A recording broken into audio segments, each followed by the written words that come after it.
In the early 10th century, Europe stood at a crossroads. The Carolingian Empire had collapsed into fragments.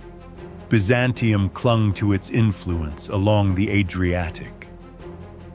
The Magyars rode across the Pannonian plains, feared for their speed and brutality. And in the Western Balkans, a young state emerged, Croatia, poised between empires. At its head stood a ruler whose name would echo through centuries, Tomislav, the first king of the Croats. He united tribes, forged alliances, fought powerful enemies, and, for a moment, turned Croatia into a recognized kingdom. Yet the details of his life remain shrouded in mystery. His reign stands at the edge between fact and legend. Slavic roots and the Duchy of Croatia. The Croats, like other Slavic peoples, arrived in the Balkans during the great migrations of the 6th and 7th centuries. The Byzantine historian Procopius and the Emperor Constantine Porphyrogenitus describe Slavic tribes spreading across the Danube, settling in Dalmatia and Pannonia. By the 9th century, two duchies had taken shape: Pannonian Croatia in the north and Dalmatian Croatia in the south. Pannonian Croatia fell under Frankish influence after Charlemagne's campaigns, while Dalmatia remained contested between Byzantium and local rulers. Christianity spread unevenly.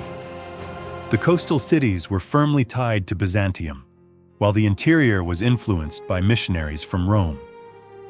This duality created a lasting tension. Will Croatia belong to the Eastern Orthodox sphere or to the Western Catholic one? The dynasty that ruled Dalmatian Croatia was the Trpimirović line. Duke Trpimir, in 852, issued a charter that survives to this day, the oldest Croatian state document. It names him Duke of the Croats and shows a realm organized under both secular and Christian authority. The rise of Tomislav. Tomislav himself appears in the record around the year 910. Little is known of his youth, but historians place him within the Trpimirović dynasty. He inherited not just a duchy, but a fragile frontier, exposed to raids by the Magyars, squeezed between Byzantium and Bulgaria, and influenced by the papacy. Through the 1910s, Tomislav secured his realm. He organized defenses against the Magyars and strengthened his control over Dalmatia. He proved himself not merely a local duke, but a man capable of kingship. In 925, the transformation came. Tomislav was crowned king, the first king of Croatia. Pope John X recognized him as Rex Croatorum, King of the Croats, in surviving papal letters. The coronation site remains unknown. Tradition places it in Tomislavgrad. Others argue for Knin or Solin. But the location matters less than the symbolism. With the Pope's recognition, Croatia was no longer a duchy. It was a kingdom, independent, legitimate, and aligned with the Catholic West. The strength of Tomislav's kingdom. Our most vivid description of Tomislav's power comes from the Byzantine Emperor Constantine VII Porphyrogenitus in his work De Administrando Imperio, written around 950. He records that Tomislav commanded 100,000 infantry, 60,000 cavalry, 80 large ships, 100 smaller vessels. These numbers are almost certainly exaggerated. Croatia's population could not have supported such a force. Yet even if halved or quartered, it suggests a realm capable of fielding significant armies and a strong navy. Croatia's geography explains this. The rugged mountains bred hardy cavalry and infantry skilled in defense. The long Adriatic coast supported a tradition of seafaring. Byzantium itself considered Croatia a useful ally and a dangerous enemy. Wars against the Hungarians. Tomislav's first major threat came from the north. The Magyars, who had settled in the Carpathian Basin around 895, launched raids across Central Europe. Armed with swift horses and deadly bows, they terrorized kingdoms from Germany to Italy. Croatia, lying on their path, faced repeated attacks. Sources suggest that Tomislav defeated the Magyars near the Drava River, halting their incursions into Dalmatia. This victory secured Croatia's northern frontier and demonstrated that Tomislav's forces were more than local militias. They were an organized medieval army. The Bulgarian challenge. To the east, a far greater enemy rose, Tsar Simeon I of Bulgaria. Simeon's empire stretched from the Black Sea to the Adriatic. He defeated Byzantium in open battle and threatened to dominate the Balkans. But in 926, Tomislav's Croatia clashed with Simeon's Bulgaria.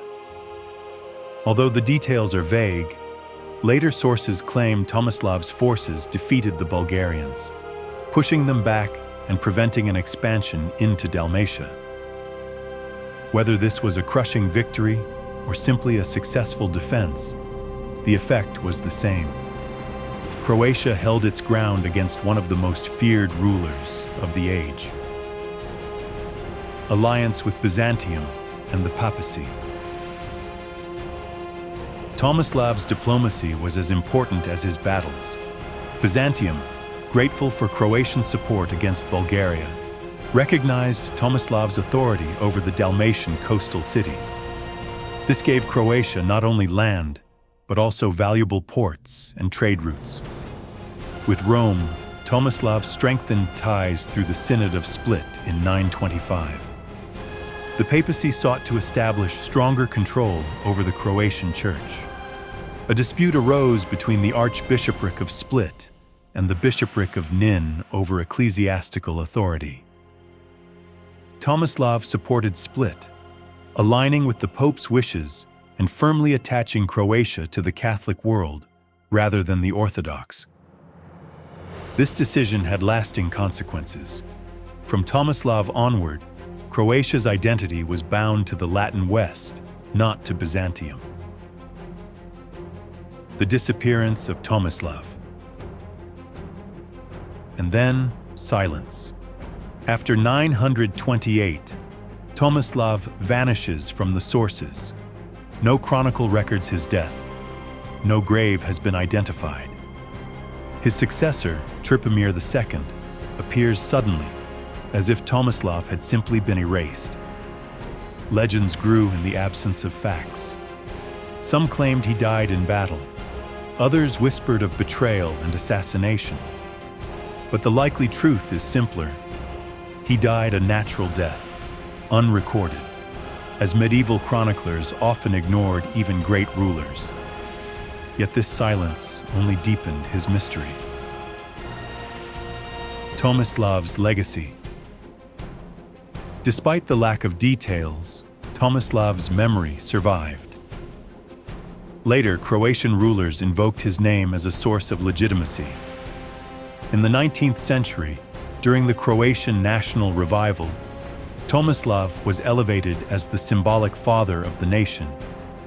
In 1925, on the 1000th anniversary of his coronation, a grand monument was erected in Zagreb, the equestrian statue of King Tomislav, standing proudly before the main railway station. It was less a celebration of the medieval king than a statement of national pride in the modern age. Today, Tomislav remains a cornerstone of Croatian identity. His image appears on currency, stamps, and in public squares. He is remembered not for the precise details of his reign, too few survive, but for what he represents: unity, sovereignty, and the survival of a nation between greater powers. Kralj Tomislav, the first king of Croatia. A ruler described as commanding vast armies, defeating Hungarians and Bulgarians, and recognized by both Pope and Emperor. A man who disappears from history as suddenly as he appeared. And yet, a name that endures, not just as a medieval king, but as a symbol of a people.